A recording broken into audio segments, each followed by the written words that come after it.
Friends SP sir here. चलो last lecture ની અંદર આપણે કક્ષકો માટે વાત કરી હતી, કક્ષક વિશે અને મોડ સાઈ સ્ક્વેર સાઈ એની વાત કરી ચૂક્યા છીએ। આજે આપણે જોવાનો છે કક્ષકો જે મેં કીધી હતી એસ પી ડી અને એફ કક્ષકો, તો આ ચારે ચાર કક્ષકો વિશે આકાર અને પ્રકાર આજે આપણે જોવાના છે। પણ ચાલુ કરું પહેલા દર વખતની જેમ આજે પણ કહીશ, વિડિયો લાઈક કરો, શેર કરો, કમેન્ટ્સ પણ કરી શકો છો। જો YouTube ચેનલ સબસ્ક્રાઇબ નહીં કરી તો પહેલા YouTube ચેનલ સબસ્ક્રાઇબ કરો। ઓકે, ચલો તો પરમાણ્વીય કક્ષકોના આકાર અને પ્રકાર। સૌથી પહેલા આપણે જોઈશું એસ કક્ષક વિશે। તો સૌથી પહેલી વાત કરવી છે મારે એસ કક્ષકની, તો તમને બધાને ખબર જ હશે। આમ તમારે કહેવાય, જો અહીંયા શોર્ટ આઉટ લખીશ, ક્લિયર, ધ્યાન રાખજો। એટલે આમ તો લોંગ મુદ્દા તમને બનાવતા આવડેલા, કાજુ બદામ ઉમેરતા તો આવડે ને બધાની યાર। હા તો ભાઈ કાજુ બદામ ઉમેરવા ખબર તો પડી કે ના પડી? બે મારો કહેવાનો અર્થ છે કે ધારો કે ભાઈ કોઈ એક જણ સાયકલ લઈને જતો હોય, ટ્રક ઊભો હોય, એને ખાલી અડી ગયો હોય, કઈ નહીં, ખાલી ટાયર જ અડ્યું, પણ એક માણસે જોયું, એ જયારે બીજાને વર્ણન કરે છે, બે પેલો સાયકલ લઈને જતો હતો ને ટ્રક જોડે અથડાયો, બે એમ ટાયર ફૂટી ગયું। ઓકે, એ વાત ત્રીજા માણસ પાસે, બે પેલો કાનજી નહીં આપણો, બે ટ્રક હારે અથડાયો, બે યાર એની તો આખી સાયકલનો ડૂચો ઓળી ગયો, બે હવે કાચમાં ફ્રેક્ચર બી થયું, બે ચોથી જગ્યાએ જાય એટલે સમજી ગયા ને। છેલ્લે સાતમી આઠમી જગ્યાએ પૂછે ને ત્યારે તો રામજી ઉલ્લી જ ગયો હોય, સોરી કાનજી, જે હોય વોટ એવર। તો મારો કહેવાનો અર્થ શું છે, કોઈ પણ મુદ્દો હોય હું બોલીશ તો ખરો જ, તમને પૂરો કરતા આવડું છું, ક્લિયર, હું અહીંયા બોલીશ જ। ચલો એસ કક્ષકની વાત કરીએ તો સૌથી પહેલા તો એસ કક્ષક માટે પહેલો જ મુદ્દો લખી શકાય કે એસ કક્ષક માટે કોણીય વેગમાન ક્વોન્ટમાંક એલ નું મૂલ્ય કેટલું લેવાય છે? 0 હોય છે। બીજી બાબત, n બરાબર 1, n બરાબર 1 એટલે મુખ્ય ક્વોન્ટમાંક 1 હોય, n બરાબર 1 થી દરેક ઊંચા ઉર્જા સ્તરમાં, દરેક ઊંચા ઉર્જા સ્તરમાં એક એસ પ્રકારની કક્ષક આવેલી હોય ને હોય જ, કક્ષક આવેલી હોય છે। બે યાર મારો કહેવાનો શું છે, ધારો કે આપણે ખબર n બરાબર 1 હોય તો એના માટે l ના મૂલ્ય કેટલા લખીએ? 0 છે, બસ, એનાથી વધારે ના આવે। n બરાબર 2 એટલે બીજો ઉર્જા સ્તર આવે, જેના કરતા વધુ ઉર્જા ધરાવતો હોય તો ઊંચો ઉર્જા સ્તર, ત્યાં l ની કિંમત કેટલી થાય? તો 0 અને 1। n બરાબર 3 હોય તો બોલો l ની કિંમત કેટલી થતી હતી? 0, 1 અને 2। તો n બરાબર 1 થી દરેક ઊંચા ઉર્જા સ્તરમાં 2, 3, 4, 5 બધામાં જાઓ, બધામાં 0 તો આવવાનું કે નહીં, તો બધામાં એક એસ પ્રકારની કક્ષક તો હોય જ। ચલો આનો આકાર, તો એસ કક્ષક એ ગોળાકાર આકાર ધરાવે છે। કયો આકાર ધરાવે? ગોળાકાર આકાર ધરાવે છે। એટલું જ નહીં, એસ કક્ષકો વચ્ચે, ફરીથી એસ કક્ષકો વચ્ચે જ્યાં ઇલેક્ટ્રોન મળી આવવાની સંભાવના, ઇલેક્ટ્રોન મળી આવવાની સંભાવના શૂન્ય બને તે વિસ્તારને નોડ અથવા તો શું કહે છે?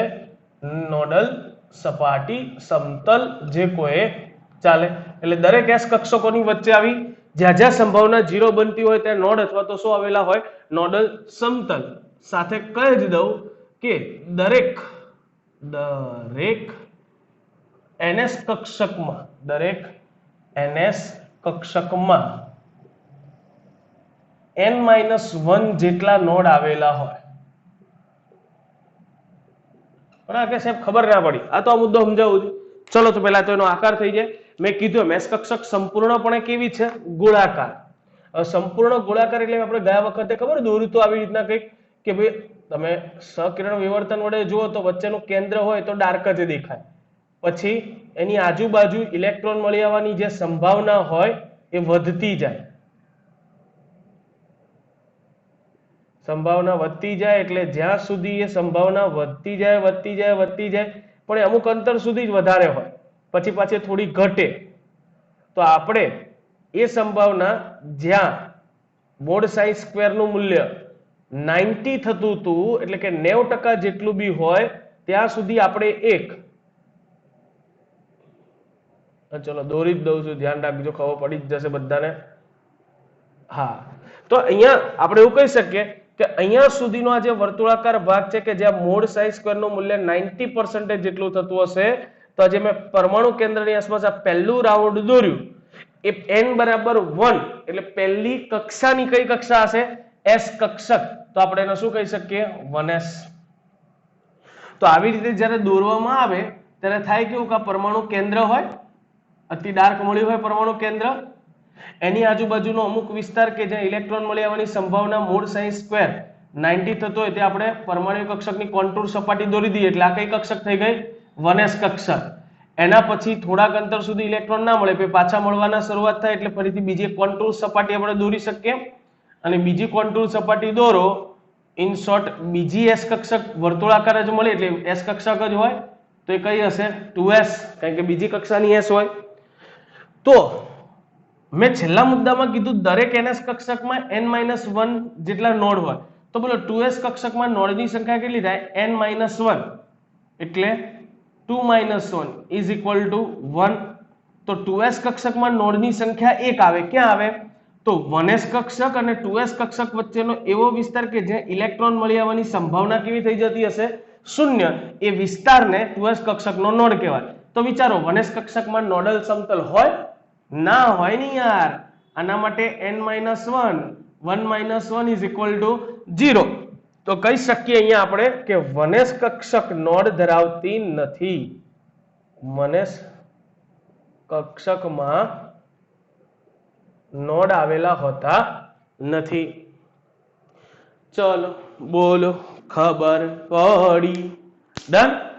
ચલો તો જોઈએ પી કક્ષક. ચલો બીજા નંબરે છે આપણી પી કક્ષક.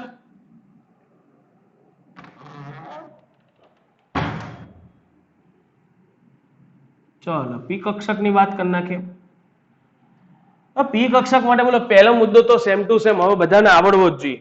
ચલો પી કક્ષક માટે બોલો L નું મૂલ્ય કેટલું લખાય? તો પી કક્ષક માટે L નું મૂલ્ય કેટલું થાય છે? 1 હોય. ખબર છે ને બધાને? ચલો બીજો મુદ્દો લખવો હોય તો જો પી કક્ષકની શરૂઆત ક્યાંથી થઈ? 1 એટલે પી કક્ષક થાય ને, L બરાબર 1 એટલે પી કક્ષક. તો પી કક્ષક બીજી કક્ષામાં પછી ત્રીજીમાં આવશે, ચોથી, પાંચમી, છઠ્ઠી બધીમાં આવવાની, પણ પહેલી કક્ષામાં આવે નહીં. તો પ્રથમ ઉર્જા સ્તરમાં ના હોય તો આની શરૂઆત ક્યાંથી થાય? બીજા ઉર્જા સ્તરથી. એટલે હું કહી શકું કે n બરાબર 2 થી દરેક ઊંચા ઉર્જા સ્તરમાં, દરેક ઊંચા ઉર્જા સ્તરમાં 3 પી પ્રકારની પેટા કક્ષકો આવેલી હોય. ઘણા કહેશે 3 કેમ લખી? હા એટલે પી કક્ષક ખરી, પણ પી કક્ષકની અંદર પાછા પેટા પ્રકાર કેટલા? 3 પેટા કક્ષક છે ને, એટલે 3 પી પ્રકારની પેટા કક્ષક n બરાબર 2 થી દરેક ઉર્જા સ્તરમાં આવે. હજી એક મુદ્દાનો લખું છું, સાંભળજો એનો આકાર. તો પી કક્ષકનો આકાર ડંબેલ આકાર છે. સાહેબ નવું લાયા ડંબેલ આકાર? અલ્યા ડંબેલ આકાર યાર, પેલું આપણે કસરત જેવું કરવા જઈએ ત્યારે નહીં હોતા ડંબેલ્સ? યસ, આના જેવો આકાર હોય. મેં એવું નથી કીધું આ પી કક્ષક છે, પણ આ ડંબેલ જેવો આકાર ધરાવે. ચલો થોડું આકાર વિશે આપણે ડિટેલમાં જઈએ. તો આકાર વિશે ડિટેલમાં જવું તો એવું કહી શકાય કે પી કક્ષક બે ભાગની બનેલી રચના છે.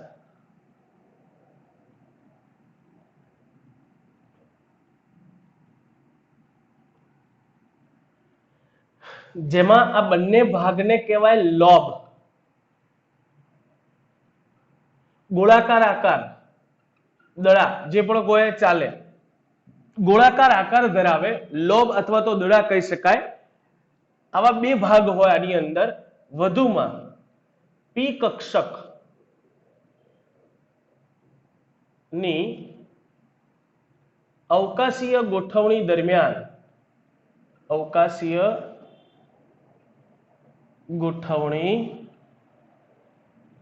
દરમિયાન લોબ જે અક્ષ પર ગોઠવાય, જે અક્ષ પર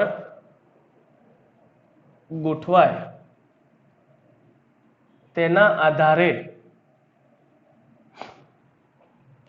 તેને 3 પેટા કક્ષકમાં વિભાજિત કરી શકાય. કેટલી પેટા કક્ષકમાં આપણે વિભાજિત કરી શકીએ? 3. એ 3 પેટા કક્ષક મેં કીધું એમ આ લોબ અથવા તો દડા જેવો જે ભાગ છે એ 3 અક્ષ હોય x y z, એમાંથી જેના ઉપર ગોઠવાય ને અવકાશીય ગોઠવણીમાં એના આધારે એને 3 પ્રકાર પડે. સાથે કહી દઉં કે લોબ જ્યાં પી કક્ષકના લોબ જ્યાં ભેગા થાય ત્યાં ઇલેક્ટ્રોન મળી આવવાની સંભાવના 0 બને છે. એટલે કે નોડ વિસ્તાર આવે જ્યાં બે લોબ ભેગા. ઘણા કે સાહેબ શું લખવું કઈ ખબર નહીં પડતી. ચલો ખબર હવે પડશે. તો મેં કીધું એમ પી કક્ષક 3 પેટા કક્ષક છે. ચલો એના આકાર જ સીધા દોરી એટલે તમને લોકોનો ફટાક દઈને ખ્યાલ. 3 અક્ષ હોય બધાને ખબર જ છે, px py અને pz. સોરી, અક્ષ તો x y અને z. ચલો આપણે આવું કહી દઈએ. ચલો તો x y z ફરીથી દોરી દઉં છું અહીંયા.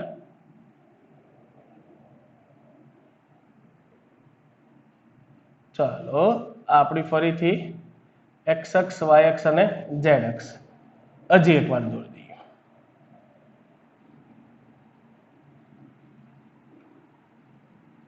x અક્ષ y અક્ષ અને z અક્ષ.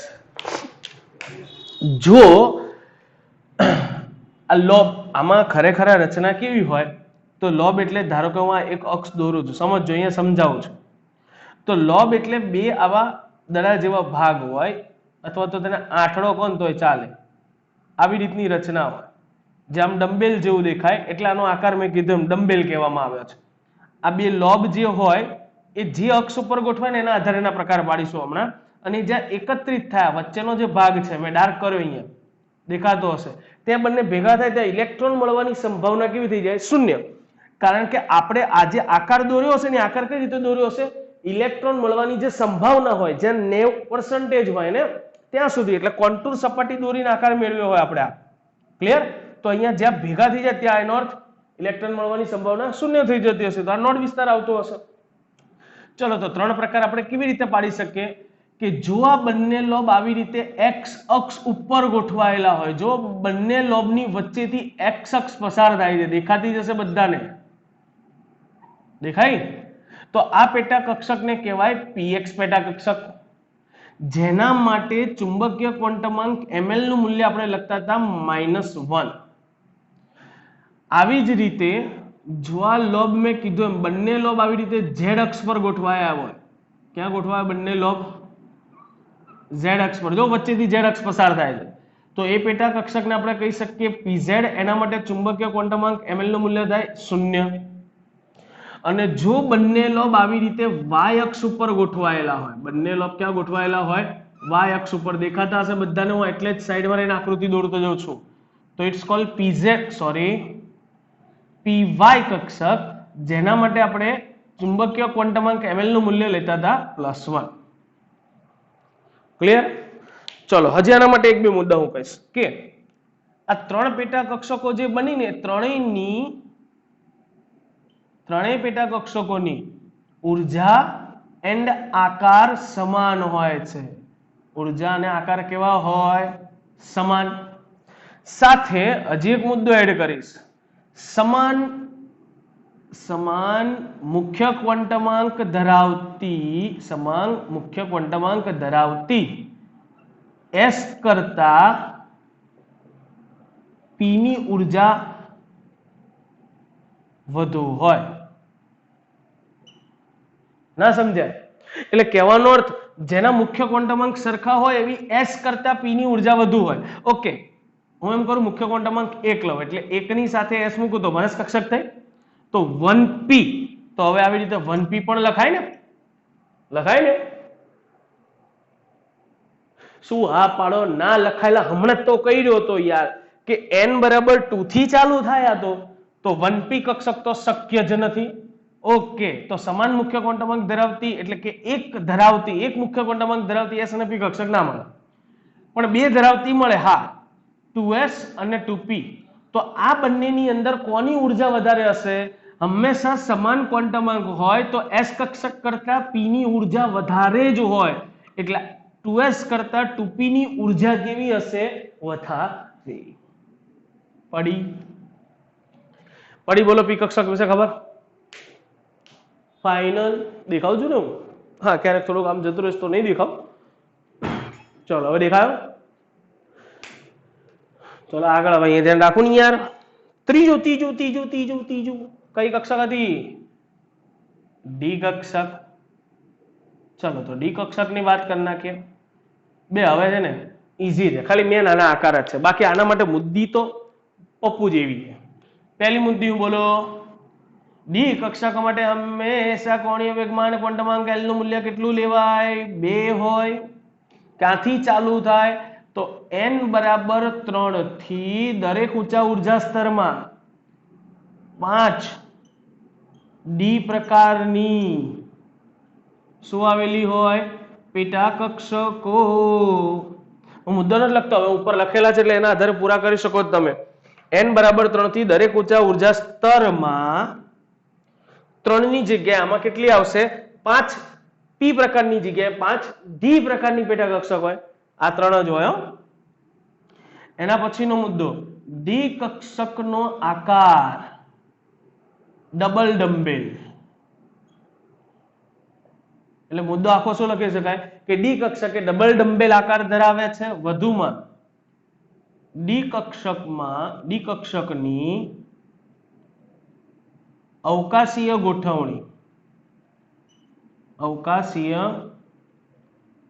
ગોઠવણીના આધારે તેને 5 પેટા કક્ષકોમાં વિભાજિત કરી શકાય છે. વધુમાં બોલો કોનીમાં? વધુમાં ડી કક્ષકની અવકાશીય ગોઠવણી કરીશું ને આવી, એના પરથી એની 5 પેટા કક્ષક બનશે. પણ સાથે એવું કહી શકાય કે પાંચેય પેટા કક્ષકોની ઉર્જા એન્ડ આકાર કેવા હોય છે? સમાન. આની જેમ જ મુદ્દા છે. અને સાથે એની આ પાંચેય પેટા કક્ષકોને ડી જનરેટ કક્ષકો કહે છે. ખાસ યાદ રાખજો, કઈ કક્ષકો કહેવાય? Degenerate કક્ષકો.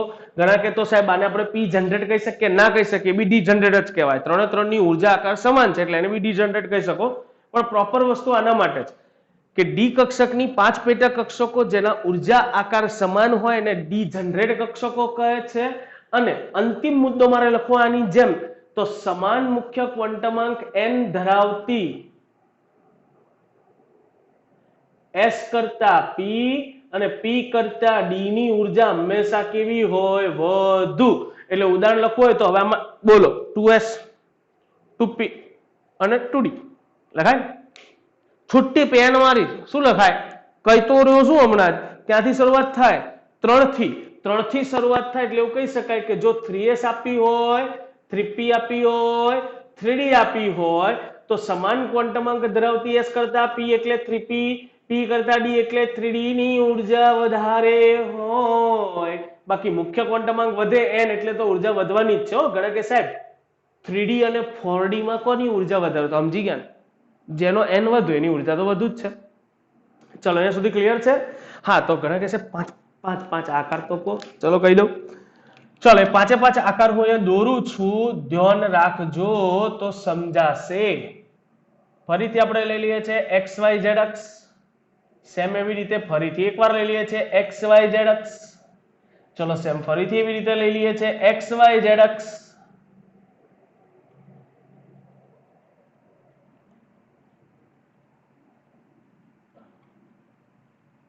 X, Y and Z. X, Y and Z. X, Y and Z.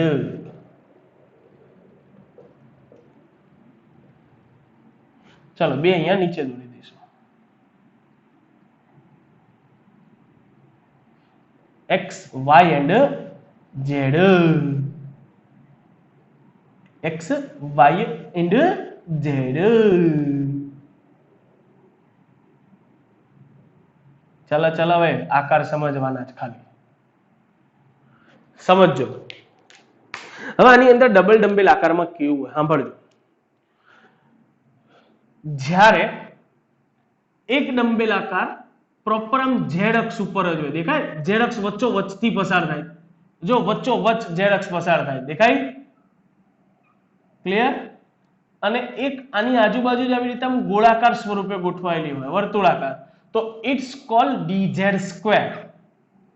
ફરીથી બોલું છું, જ્યારે તમે ડમ્બેલ આકાર દોર્યો હોય અને કક્ષક વચ્ચોવચ્ચથી પસાર થાય તો આવી કક્ષકને કહેવાય અક્ષ ઉપર ગોઠવાયેલી. કઈ કક્ષક કહેવાય? અક્ષની ઉપર. કારણ કે અક્ષ ઉપર ગોઠવાય તો અક્ષ વચ્ચેથી પસાર થાય ને, સમજાય છે? તો આ અક્ષ પર ગોઠવાયેલી કક્ષક છે. હમણાં હું છેલ્લે લિસ્ટિંગ કરીશ. આ ડીઝેડ સ્ક્વેર, જેના માટે આપણે m ની વેલ્યુ લેતા હતા 0. પછી હતી dxy. તો જો નામ પરથી શીખવાડું એટલે તમને જલ્દી યાદ રહે. જેના માટે આપણે -2 લેતા હતા. x અને y છે. તો હવે ડમ્બેલ આકાર એવી રીતે દોરવાનો. આ x અક્ષ હોય ને તો એક ડમ્બેલ આકાર આવી રીતે આમ x અક્ષને અડકીને આવી રીતે હોય, દેખાય? જો એમાં વચ્ચોવચ્ચ અક્ષ પસાર નથી થતી. એક ડમ્બેલ આકાર ઉપર છે, એક ડમ્બેલ આકાર નીચે છે, પણ x અક્ષને ચોંટેલા છે બંને ડમ્બેલ આકાર. તો x અને y છે એટલે એક ડમ્બેલ આકાર આવી રીતે આમ x અક્ષને ચોંટાડીને દોરવાનો અને એક ડમ્બેલ આકાર આવી રીતે આમ y અક્ષને ચોંટાડીને દોરવાનો. જો તમને દેખાશે વચ્ચેથી ક્યાંય અક્ષ પસાર નથી થતી તો ઇટ્સ કોલ્ડ dxy. પછી એવી જ રીતે m લેતા હતા -1 dyz. નામ પરથી જ y અને z. તો એક ડમ્બેલ આકાર y અક્ષને અડાડીને દોરો, એક ડમ્બેલ આકાર z અક્ષને અડાડીને દોરો, તો dyz. પછી હતી dxz. m +1 xz એટલે એક ડમ્બેલ આકાર જો x અક્ષને અડાડીને દોરવાનો અને એક ડમ્બેલ આકાર z અક્ષને અડાડીને દોરવાનો. ક્લિયર? તો dxz. અને હજી એક હતી dx² - y², જે માટે m ની વેલ્યુ લેતા હતા +2. તો આની અંદર હવે સાંભળજો, આની અંદર કેવી રીતે એક ડમ્બેલ કક્ષક આખી x અક્ષ ઉપર એટલે x અક્ષ વચ્ચેથી પસાર થાય, જો દેખાતી હશે, દેખાય વચ્ચેથી x અક્ષ પસાર થાય. અને બીજું y² છે એટલે બીજો ડમ્બેલ આકાર કે જેમાંથી y અક્ષ પસાર થતી હોય. તો જો આ ડમ્બેલ આકાર મેં પાછળની સાઈડ જવા દીધો, 3D વિચાર કરો એટલે આ પાછળ જાઓ તો જો એની વચ્ચેથી બી પસાર થાય તો હું અહીંયા કહી શકું dz², dx² - y². આ બંને d ની પેટા કક્ષક એવી છે જે અક્ષો પર ગોઠવાયેલી કક્ષક છે. એટલે બ્લુ રંગથી કરીએ કઈ કહેવાય? અક્ષો પર ગોઠવાયેલી d કક્ષકો. પણ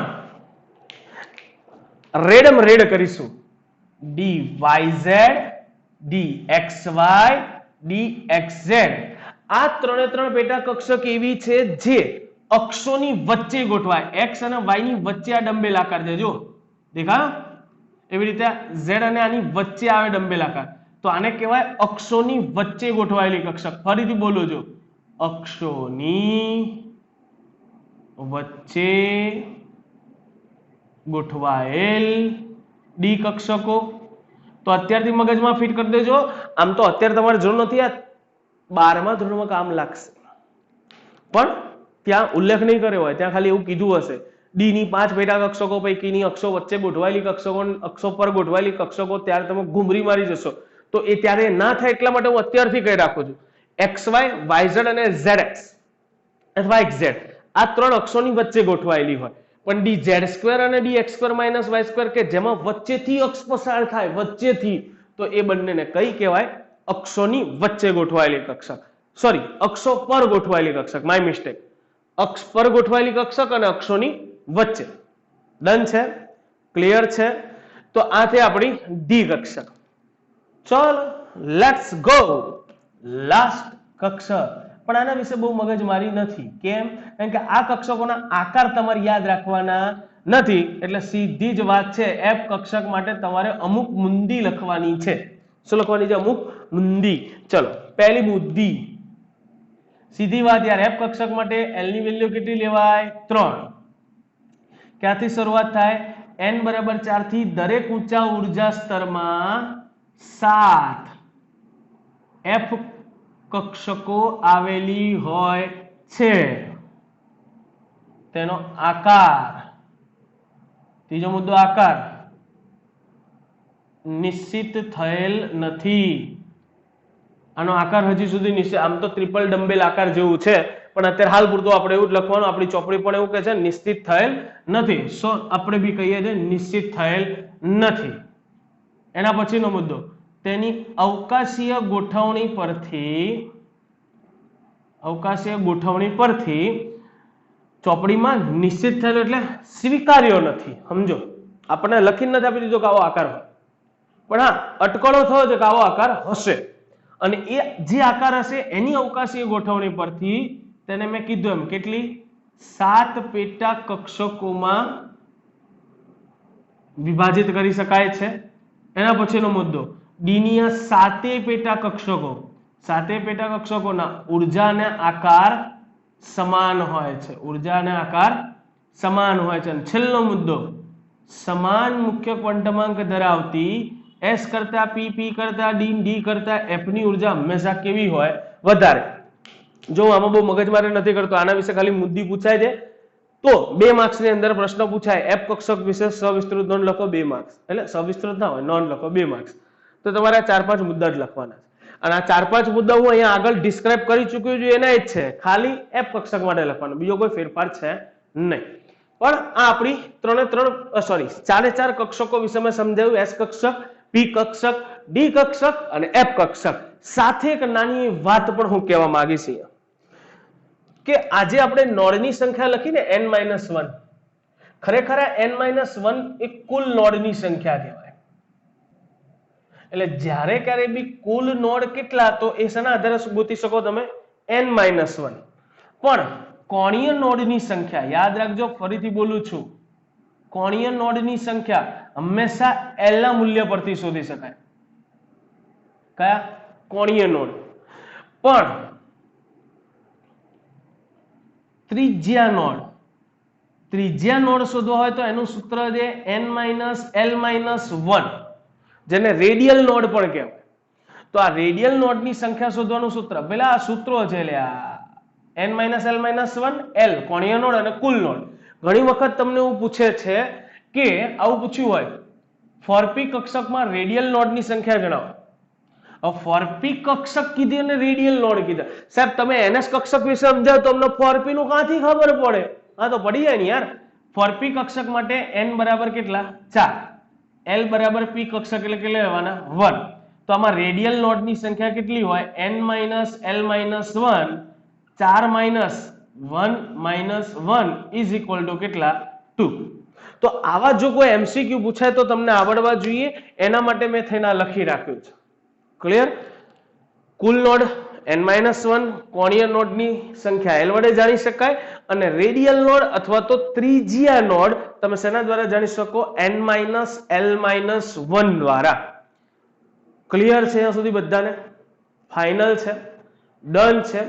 તો હવે આપણે જોઈશું નેક્સ્ટ લેક્ચરની અંદર પરમાણુની અંદર આ ઇલેક્ટ્રોનની ગોઠવણી, કક્ષકો ખબર પડી ગઈ, કઈ કઈ પેટા કક્ષકો હોય, તો સાહેબ આ ઇલેક્ટ્રોન ગોઠવાતા કેમ હોય? હા, એ હું સમજાવવાનો છું. તો નેક્સ્ટ લેક્ચરની અંદર આપણે જોવાની છે ઇલેક્ટ્રોન રચના, પણ એ રચના નહીં જોવાની, સોરી, હજી એક લેક્ચર બાકી છે. રચના માટે ઇલેક્ટ્રોનની ગોઠવણી કેવી રીતે થાય એના 3 નિયમો ભણીશું. પણ આપણે જોઈશું ટુ બી કન્ટિન્યુ નેક્સ્ટ ટાઈમ. આજે અહીંયા સુધી. ઓકે, ચલો બાય.